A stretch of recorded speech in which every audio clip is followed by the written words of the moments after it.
Hello friends, आपका हमारे channel में बहुत बहुत स्वागत है। प्लीज़ हमारे चैनल से बने रहिए फ्रेंड्स। देखिए, इसमें हम आपको इंडक्टिव प्रोसेस यानी कि ये गणित में ही नहीं फ्रेंड्स, सारे में पूछे जाते हैं।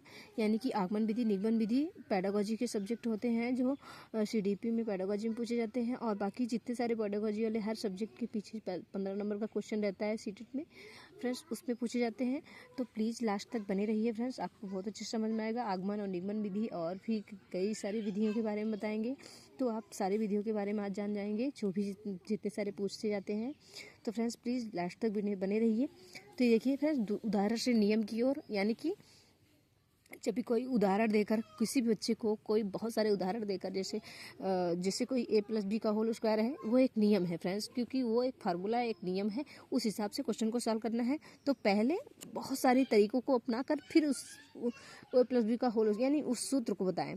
तो फ्रेंड्स इस तरह से ये उदाहरण से नियम की ओर से बहुत सारे उदाहरण से दे करके तब फिर उसका नियम बताया जाए, यानी कि उसका फार्मूला बताया जाए।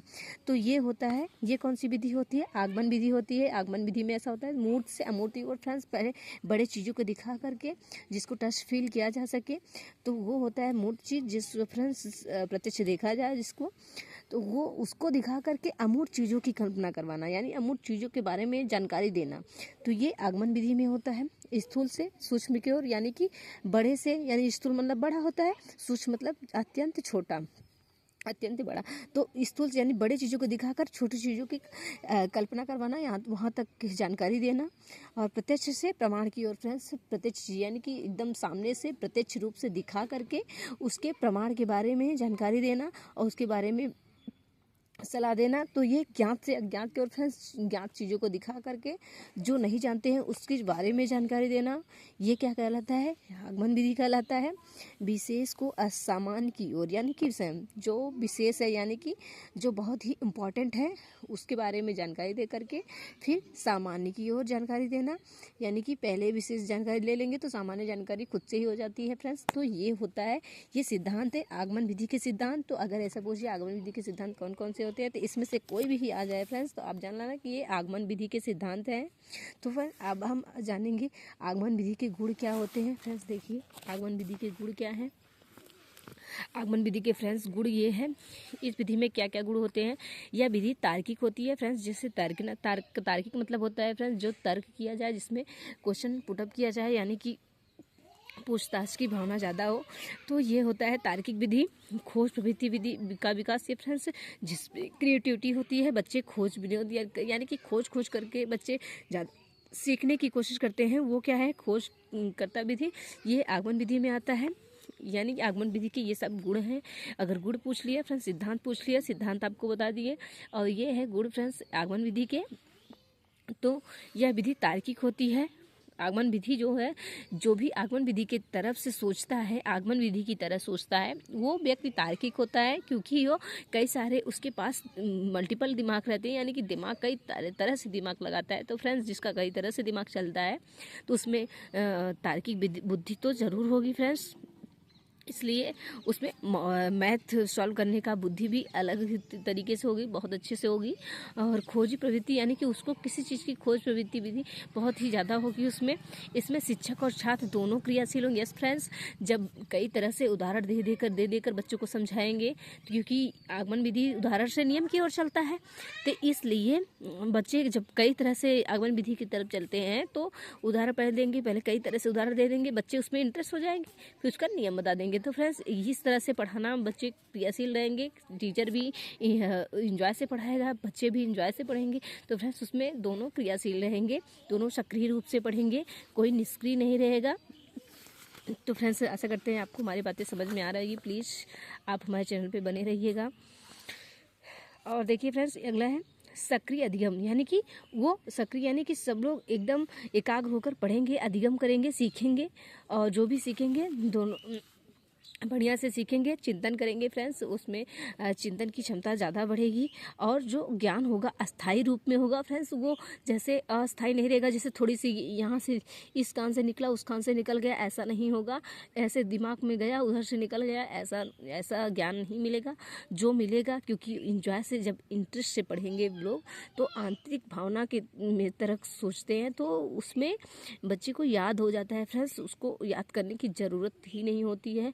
तो ऐसी ये ज्ञान जो होता है अस्थाई विधि कहलाता है, मनोवैज्ञानिक विधि, क्योंकि यही मनोविज्ञान भी सिखाता है, इसलिए मनोवैज्ञानिक विधि भी माना गया है। विशिष्ट पैटर्न पर, यानी कि विशिष्ट पैटर्न को पहचाने, यानी कि फ्रेंड्स नियम वाइज सिखाते हैं, जिस तरह से ये विशिष्ट पहचान करवाता है। अब हम जानेंगे फ्रेंड्स, आगमन विधि तो जान लिए, अब आगमन विधि के दोष क्या है फ्रेंड्स, इसमें दोष क्या होते हैं इसके बारे में जानेंगे।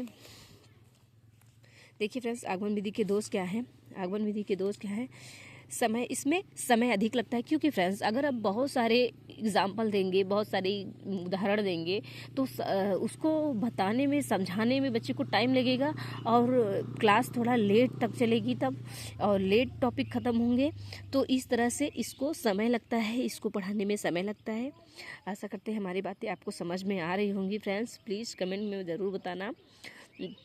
तो इसको पढ़ाने में समय लगती है और मंद गति से अधिगम, यानी कि धीरे धीरे हम सीखते हैं। इसमें क्या है, धीरे धीरे सीखते हैं फ्रेंड्स, तो दीर्घ माइंड में हमारे चला जाता है, हम जल्दी भूलते नहीं हैं, एकदम अच्छे से सीख जाते हैं।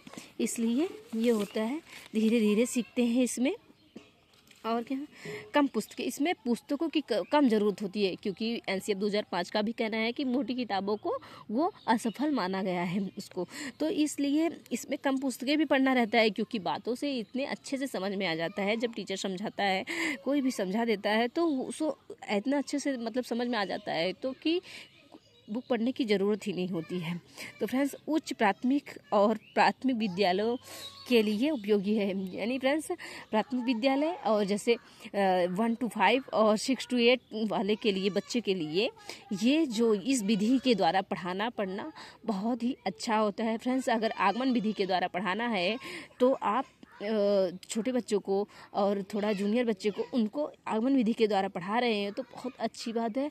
उससे बच्चे को हमेशा क्रिएटिविटी मिलेगी, बहुत अच्छे से आगे बढ़ेंगे। इसलिए एक अच्छा टीचर वही है फ्रेंड्स जो आगमन विधि के द्वारा पढ़ाए। तो आशा करते हैं हमारी बातें आपको समझ में आ रही होंगी।